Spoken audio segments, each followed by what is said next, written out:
Ya está con nosotros Marco Acuña. Marco Acuña es el presidente del Colegio de Ingenieros Eléctricos del Litoral. Habíamos tratado de conversar con él a lo largo de la semana, nos había sido complicado cuadrar las agendas, pero ya está con nosotros Marco y yo se los voy a poner en pantalla para tratar de hablar, de hacer una evaluación de esta primera noche de apagones, de la previsión que se tiene para los apagones de la próxima semana y también cómo observan también los ingenieros eléctricos esta crisis y cuáles serían las alternativas que desde ellos, desde quienes saben, desde quienes ejercen su profesión todos los días en esta área, podrían vislumbrar. Tal vez en apoyo, si alguien tiene oídos, quien tenga oídos que escuche, también para la mesa de ministros. Podría ser que alguna idea interesante salga de quienes conocen el sector, ya que el señor Félix Wong ha dicho que no lo conoce. Bien, pidiendo disculpas por la digresión, voy a poner a Marco Acuña en pantalla. Estimado Marco, qué gusto tenerlo en la contra. Muchísimas gracias por estar con nosotros. Muy buenos días, muchas gracias. Un saludo a Fernando y toda la audiencia. Mi saludo para usted, Marco, y como me escuchó decir en la introducción mientras lo presentaba, la idea es ir haciendo primero una evaluación de lo que ha sido esta noche, esta primera noche de apagones anunciados y sobre todo conocer de qué forma se podría evaluar, si se puede, la respuesta del gobierno a una crisis anunciada y en la que al menos se puede tener la sospecha de que no ha sido tomada con la seriedad del caso.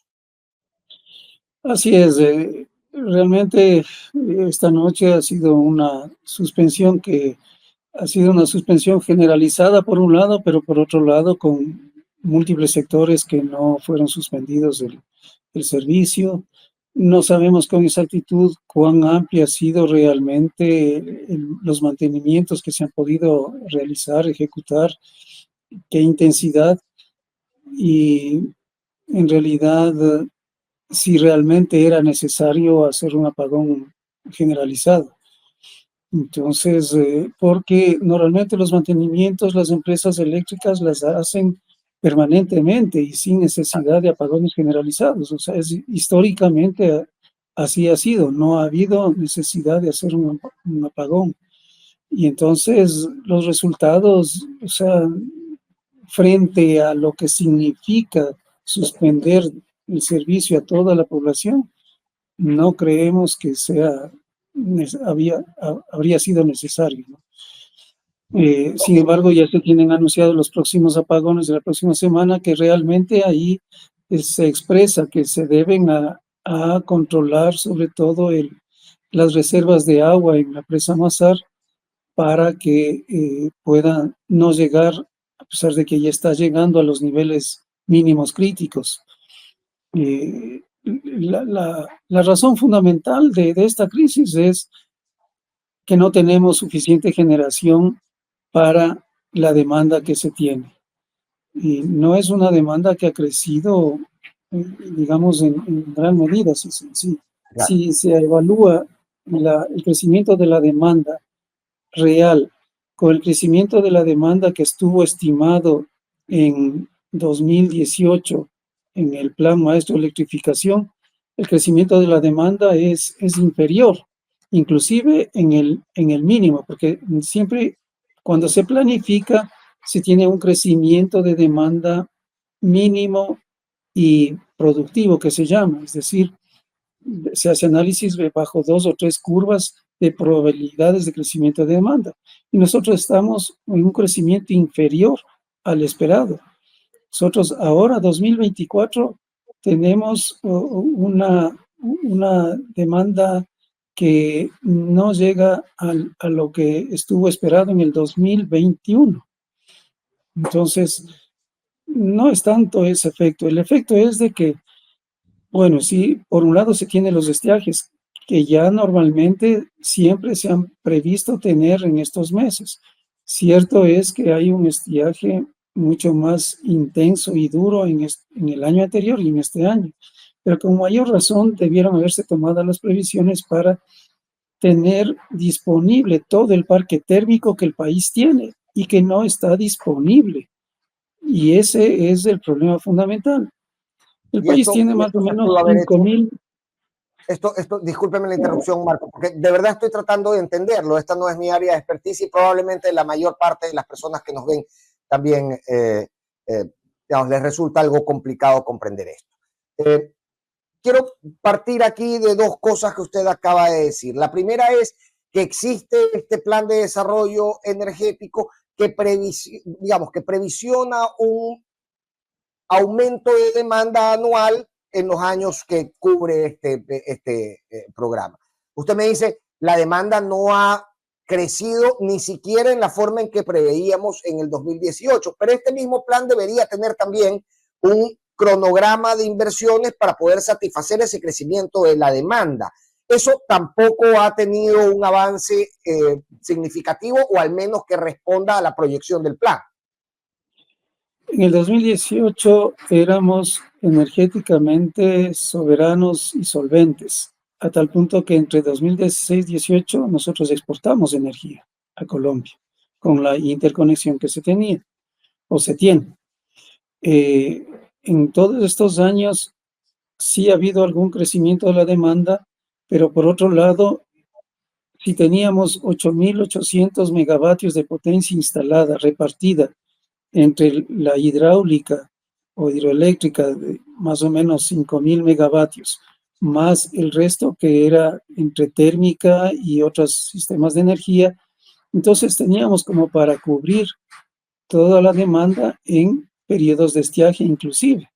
Y por eso, y esto ocurrió en estos años anteriores, pero si no íbamos desarrollando paralelamente los planes que estaban en el Plan Maestro de Electrificación, y contrariamente, no hicimos los mantenimientos que se debían haber hecho.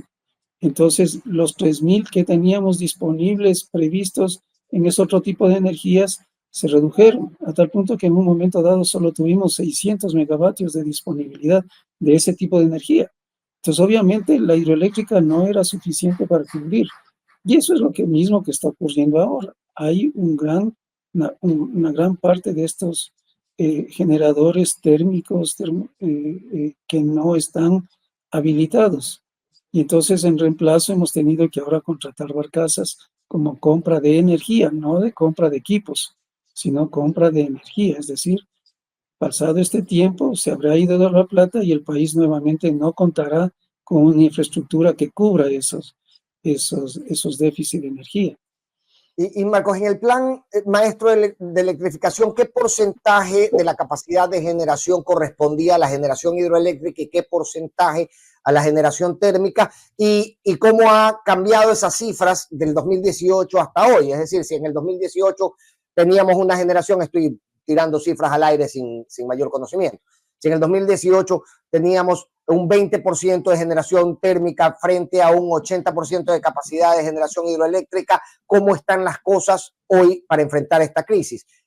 Siendo que se ha hecho público que en ninguna de las dos áreas se han hecho las inversiones necesarias para mantener,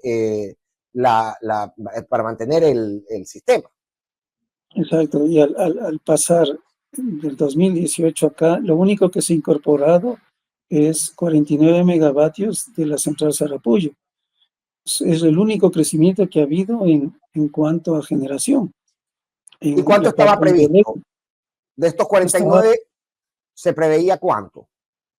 Estaba previsto 400 megavatios por lo menos de haberlo incorporado en la parte hidroeléctrica y 500 megavatios adicionales en otros tipos de generación. O sea, y estaba previsto lo que es Toachi Pilatón, primerito, que se termine esa central. ¿Cómo es? En la parte se licitó, o sea, el problema es que todo se dirigió a que todo sea la nueva generación incorporada a través de las alianzas público-privadas y los procesos públicos de selección, es decir, un modelo privado de este nuevo tipo de generación. Se hicieron 11 concesiones. De estas 11 concesiones, ninguna hasta la fecha está entregando ningún kilovatio hora al país. Ni siquiera están en construcción. Entonces, por el modelo que se adoptó. es un modelo que ha fracasado.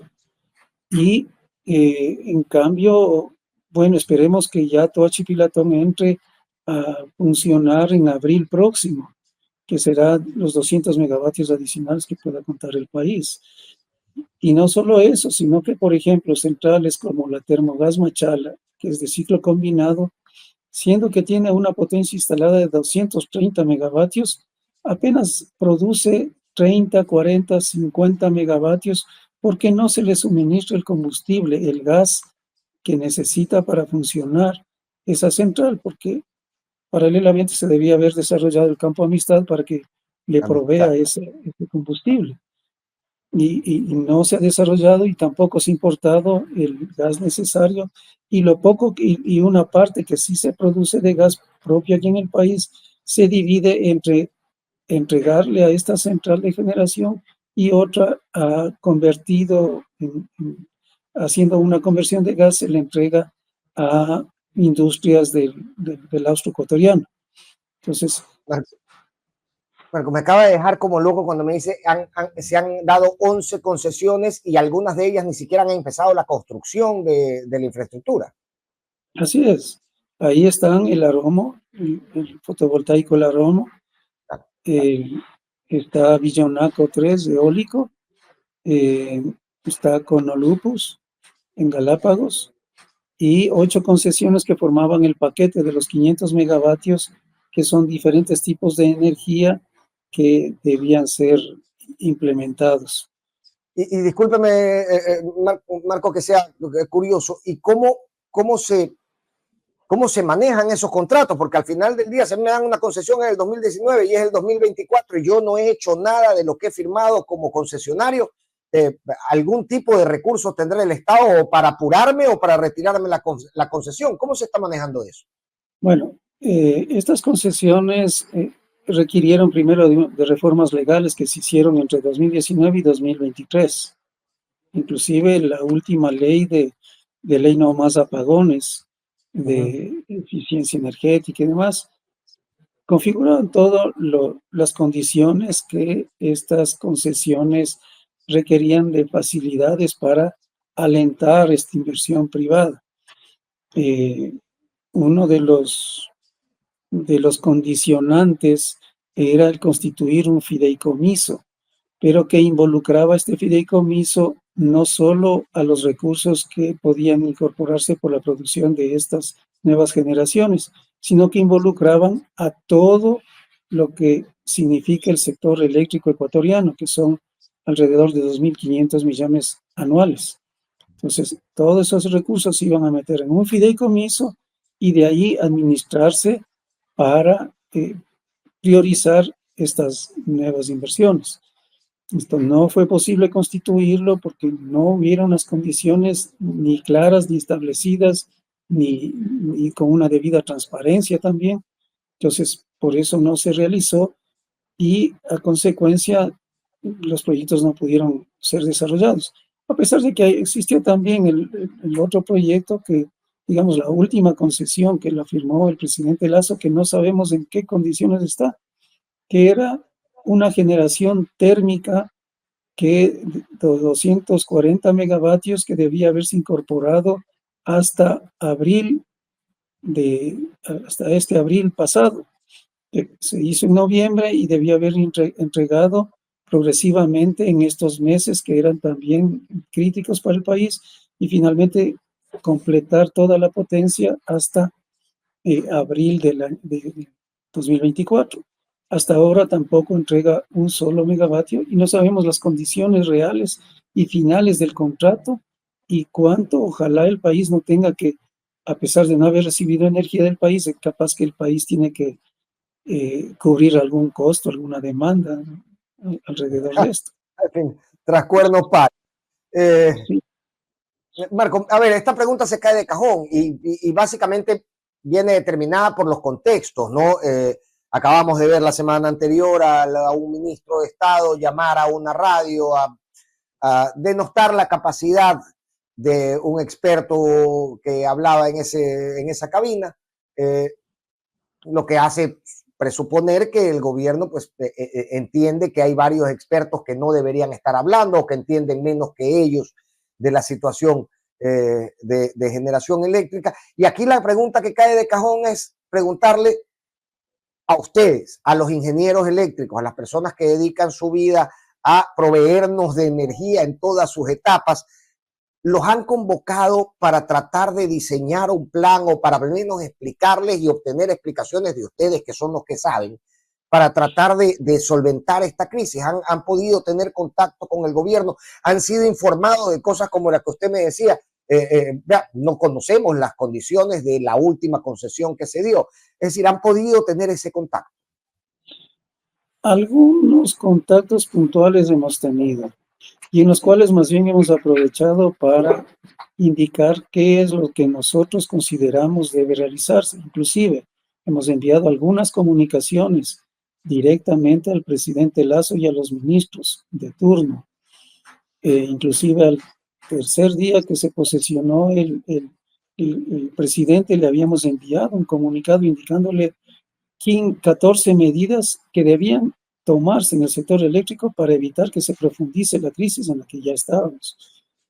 No se las ha tomado en cuenta. Vemos que algunas de estos temas han sido tomados de alguna manera en cuenta, no sé si porque nosotros nos hemos pronunciado, porque la necesidad obliga, como dicen a veces, en el sentido de que nosotros hemos dicho que primero hay que darle una mejor estructura al sector eléctrico administrativo. De ahí se separó la agencia de regulación. El ministerio creemos que debe también ser independizado como un ministerio de electricidad y energía renovable, para que tenga la suficiente capacidad de toma de decisiones directas en coordinación con el presidente. Y esto todavía no se lo ha hecho, pero ojalá esto se lo llegue a hacer. Mi idea, me resulta impensable que un ministro pueda ser experto en petróleos, minas y energía al mismo tiempo. Así es. Por otro lado, habíamos dicho la profesionalización del sector. Hay muchas de las instituciones del sector eléctrico que han estado de manos de gente que no es profesional, que no está capacitada debidamente para gestionar, administrar y dirigir el sector eléctrico y tomar las mejores decisiones. Eso ha sucedido en todos estos últimos 7 años. Y también la permanencia de quienes realmente se ponen al frente. El caso es como la empresa eléctrica Quito, que en 7 meses hemos tenido 5 gerentes. Entonces, es imposible. Hay otros temas como justamente lo que habíamos mencionado, la profesionalización.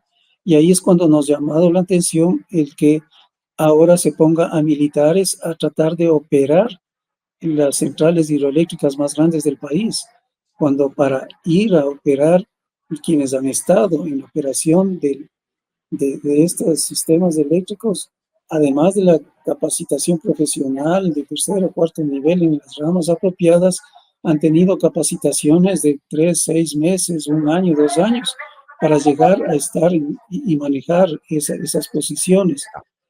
Y ahora con 150 horas. Y a ustedes les han explicado, discúlpenme la interrupción, Marcos, a ustedes les han explicado por qué es decir, les han determinado algún factor de riesgo que obligue al gobierno nacional a disponer a los militares para el control de las generadoras. Al menos ustedes han sido informados, porque acá lo hemos visto decir públicamente al ministro es que pasaban cosas raras como que se metían zarigüeyas y ahora con los militares ya no se van a meter las zarigüeyas. Quiero decir, ¿hay alguna información más técnica sobre ello? No se ha tenido ninguna información, además de la información que ha sido pública y lo han manifestado tanto el ministro, viceministro y los militares, ¿no? Está sucediendo lamentablemente y vamos a ver que el problema no es ahí, el problema no es en la operación, porque los profesionales han estado manejando un sistema eléctrico muy debilitado, que lo hemos dicho, está un sistema en el cual los operadores están caminando en un hilo y sin tener todos los recursos necesarios. desde el mismo hecho de la generación.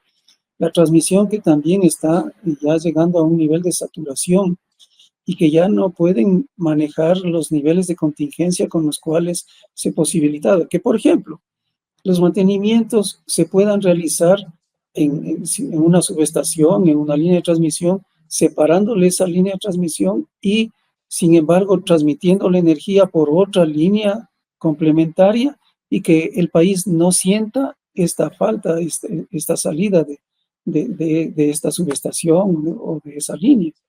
Ahora se ha tenido, en teoría, recurrir a un apagón total para poder hacer esos mantenimientos. Y ahí está un tema que yo creo que la mayor parte de la ciudadanía quisiera que nos lo expliquen, ¿no? Cuando se nos habla de un sistema interconectado de transmisión, uno lo que le da por pensar es que si apagas un segmento, no se apaga el resto. Esto desde la información que se tiene en la ciudadanía. ¿Qué cosas podrían hacer necesarias un apagón total como el anunciado? Existe técnicamente, quiero decir, la necesidad técnica en algún punto de esta crisis de apagar todo el sistema eléctrico. Tratamos de explicar justamente por la total debilidad del sistema eléctrico, porque si no tenemos realizado los mantenimientos que debieron haberse hecho durante todos estos últimos 7 años, entonces hemos llegado a un punto crítico que de pronto obligó a eso, pero ahí también existen dudas porque si era solo por mantenimiento o también por comenzar ya a hacer los apagones para manejar las reservas de agua en la presa Mazar fundamentalmente, porque ya ha llegado igualmente a niveles críticos. Entonces, por eso también luego, en una segunda instancia, se nos ha dicho los apagones de la próxima semana para ya no mantenimiento, sino ya controlar las reservas de agua que maneja la presa Mazar. Entonces, son a veces indicativos que se dan de un sentido, en otro sentido, y como que no hay una claridad y una transparencia total para la población. Nosotros mismos habíamos señalado hace unas semanas que ya era necesario comenzar a pensar en apagones programados y que sean planificados de tal manera que, por un lado, a las empresas eléctricas les permita hacer un mejor manejo de todo el sistema y, por otro lado, a la población también le permita, de alguna manera, planificarse y organizarse en sus actividades. Entonces, yo digo, pensamos es preferible, qué sé yo, unas 2 horas por día en diferentes sectores, y entonces sabré que ya yo me planificaré que en esas 2 horas no voy a contar con energía y puedo desarrollar mis actividades o suplir durante 2 horas es más fácil. Inclusive, por ejemplo, con apagones generales globales y de 6 horas, 8 horas, inclusive hay sistemas que se vuelven más críticos del manejo, como son los sistemas de abastecimiento de agua de las ciudades, como son las mismas telecomunicaciones. Normalmente las estaciones repetidoras tienen soporte de 2, de 4 horas como soporte. Pasado ese tiempo ya comienzan a desconectarse los equipos. Además, en el sistema eléctrico nosotros tenemos una gran cantidad de centrales hidroeléctricas que son de paso. Y estas, si les apagamos, el agua circula sin generar energía. Es decir, estamos desaprovechando ese recurso. Entonces, más bien, manejemos de tal manera de que aprovechemos al máximo la energía limitada que se puede tener, pero que la aprovechemos al máximo. Entonces, y estos ratos se puede malentender en el sentido de que los profesionales del sector queremos ser, qué sé yo, no sé cómo se interpreta, pero más bien estamos tratando de aportar al país y dando nuestros mejores conocimientos para que la crisis que ya ha llegado, que a pesar de ser advertida inclusive desde la misma CELEC, desde la misma SENACE, por los profesionales hace años, hace 2 años ya se venía advirtiendo, necesitamos que se entreguen 80 millones para hacer los debidos mantenimientos a todo el sistema de transmisión, a los sistemas de generación. y no se otorgaron esos recursos. Y a pesar de los pedidos de los profesionales del sector que están viviendo de cerca el sistema, y a la vuelta de la esquina tuvimos que comenzar a pagar 260 millones a Colombia por la importación de energía. Y esos recursos se fueron y se fueron. Solo fue por la generación de energía y no ha quedado. Igual que se está haciendo ahora con las casas. Se paga por generación de energía. Perdón, sí, continúe, discúlpeme. Ya, entonces se paga esa generación de energía y las barcazas después de 1 año y medio se van y quedamos en las mismas. Claro. Diferente a que lo que con el gasto hecho, y con ese gasto hecho, Marco, ya iba dirigida mi pregunta. ¿Hay un cálculo de cuánto debería invertirse en mantenimiento del parque hidroeléctrico y termoeléctrico versus cuánto se ha gastado en parches emergentes en estos últimos meses y años para comprar energía de fuera, para traer barcazas, para activar rapidito una barcaza privada, etcétera, etcétera? Inicialmente se le pedía 80 millones de dólares para los mantenimientos del parque generador. Y algún parque generador que aún ahora está sin disponibilidad porque todavía no se los da mantenimientos o reparaciones necesarias. Y no se ha dado parcialmente. Entonces, parcialmente se ha podido incorporar toda esa generación que está ahí sin poder entregar energía al país.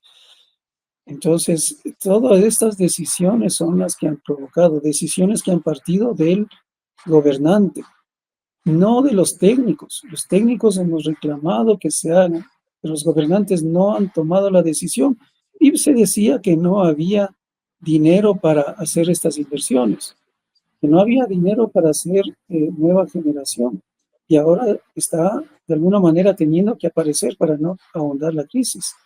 Claro, ese dinero que no apareció cuando el asunto era planificar, ahora para solventar la urgencia sí aparece mágicamente. Ayúdenme a entender algo, Marco. No quería terminar esta entrevista sin intentar tener al menos una explicación de alguien que conoce todo el sistema. Esta semana se hizo público que en materia de inversiones y de ejecución presupuestaria, existe una gigantesca diferencia entre lo que se ha invertido a este momento del año en generación y en distribución versus lo que se ha invertido en transmisión. Y si es que desde acá nosotros nos da por pensar que el problema real o el más grave problema de esta crisis está en la generación, yo quisiera saber o quisiera que usted me ayude a entender por qué el fuerte de la inversión estatal de este año se ha concentrado en la transmisión. Ya lo había anunciado el presidente cuando era candidato, él decía el problema está en la transmisión. Pero hoy creo que todos tenemos más o menos claros que hay un problema también de generación. Sin embargo, la inversión se está yendo a transmisión. ¿Tiene usted cómo ayudarme a entenderlo, Marco? En realidad, las inversiones previstas han sido mínimas. Ahora se está tratando de invertir en generación. O sea, primero en generación que se traduce en compra de energía. También se ha anunciado la inversión de 300 millones para compra de generadores, eso sí, de 241 megavatios a ser instalados en diferentes posiciones. Esperemos que esto realmente se dé, pero y que sea con generadores no reconstituidos, sino generadores nuevos, para que realmente sea una infraestructura que le quede al país por los años que debe quedar una generación de este tipo. Entonces, hay otro anuncio que también serán 1.000 millones de inversión para compra de 788 megavatios.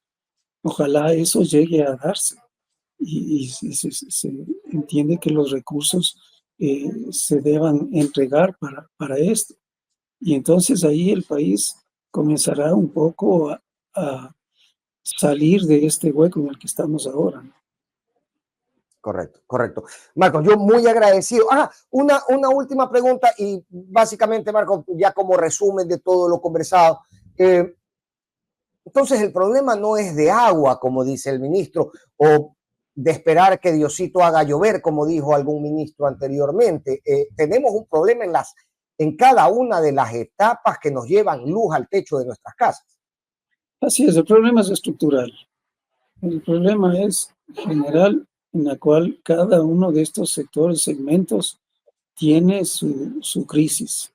Entonces, a eso es lo que hay que atacar. Inclusive nosotros hemos mencionado, hay que disminuir las pérdidas técnicas y no técnicas en las empresas distribuidoras. 2018 teníamos alrededor de 10%, ahora estamos en algunas empresas alrededor del 30%. Entonces hay que poner una barcaza para compensar estas pérdidas. Por otro lado, los programas de ahorro y eficiencia energética igualmente podrían hacer que se disminuya el consumo de energía en más o menos 100, 200 megavatios. La incorporación de no solo de los industriales y empresa privada que tienen generadores, ponerles a generar es correcto y por fin se está llegando a acuerdos, pero no solo debe ser con ellos, sino también de las mismas instituciones públicas que tienen generadores, llegando a acuerdos y también, por otro lado, dando soporte a que el combustible se suministre y obviamente habrá que pagar un subsidio, algunos términos de ese tipo. Entonces, permanentemente nosotros como colegios de ingenieros eléctricos y electrónicos de Pichincha y del Ecuador hemos estado dando esas sugerencias, esos aportes. Hemos querido comenzar a interactuar con el ministerio, con las empresas eléctricas para aportar en esta eficiencia energética, sobre todo que de manera directa podemos hacer. En el desarrollo de los planes de ir incorporando como autogeneradores o cogeneradores con energía fotovoltaica, desde los pequeños hasta los más grandes. O sea, hay soluciones posibles. Inclusive por eso nosotros el año pasado y este año hemos estructurado un congreso triple T en el cual llamamos a todos los sectores, público, privado, empresas, profesionales, academia, a sentarnos a conversar sobre estas temáticas y visualizar por dónde tenemos que ir y asociado a la Expo Tech, que donde en cambio a través de los stands y todas las muestras podemos mostrar en cambio cada uno de los sectores que hemos estado haciendo de contribución al país para aportes significativos a lo que estamos tratando, y no solo en la industria eléctrica, sino en la parte de telecomunicaciones y en los desarrollos de las nuevas tecnologías que debemos ir incorporando a la vida misma del país. Entonces, a eso estamos invitando nuevamente. Esto va a ser en octubre, el próximo 17, 18 de octubre, a la cual invitamos. Cuenten con la contra, estimado Marco, para poder darle difusión a este evento y poder capturar también las conclusiones que saquen de ello quienes saben, quienes viven de esto. Marco, finalmente, y para ya despedirnos, ¿algún tipo de previsión en un mejor escenario y en un peor escenario en cuanto al tiempo? Es decir, si las cosas se hacen correctamente, ¿cuánto tiempo nos va a tocar estar así? Y si es que no se hacen correctamente, ¿hasta cuándo es la condena, básicamente? Bueno, tenemos un déficit de 1080 megavatios. Se cubre 100 megavatios por aquí, 300 megavatios por acá. No nos alcanza. Y en tiempos tampoco nos va a alcanzar. Entonces, nos parece que vamos a tener que estar sometidos a apagones que dependerán, eso sí, de cuán benévola es la naturaleza a través del suministro de agua, que es lo que alimenta a las hidroeléctricas. Y ojalá se entienda que hay que seguir invirtiendo en el sector eléctrico. Ojalá se incorpore, por ejemplo, la, la generación en la Termogas Machala. Ojalá se incorpore en el parque térmico que todavía está sin poderse incorporar. Infraestructura que el país tiene. Ojalá se hagan esas cosas. Con la que ya se cuenta. Muchísimas gracias, Marco, por la generosidad de su tiempo y por esta explicación que realmente termina por solventarnos varias de las dudas que tenemos desde la posición ciudadana y que lamentablemente desde las autoridades, tal vez por la urgencia o tal vez por otro propósito, no se nos ha comunicado debidamente. Muchísimas gracias, Marco. Gracias también, Un fuerte abrazo. Gracias. Un fuerte abrazo a Marco Acuña, que ha atendido a la contra. Habíamos estado buscándolo desde el día de ayer para coordinar agendas y poder tener la explicación de quién es presidente del Colegio de Ingenieros Eléctricos del Litoral, y que nos deja al final una sensación, a mí al menos, una sensación bastante agridulce haberlo escuchado, porque por un lado siento la satisfacción de entender mejor esto, y me lo acaba de explicar alguien que sabe, y que además tiene facilidad para explicarlo, ¿no? Hay otros técnicos que te hablan y tú o te ponen una explicación y tú la tratas de leer y encuentras ese sánscrito avanzado.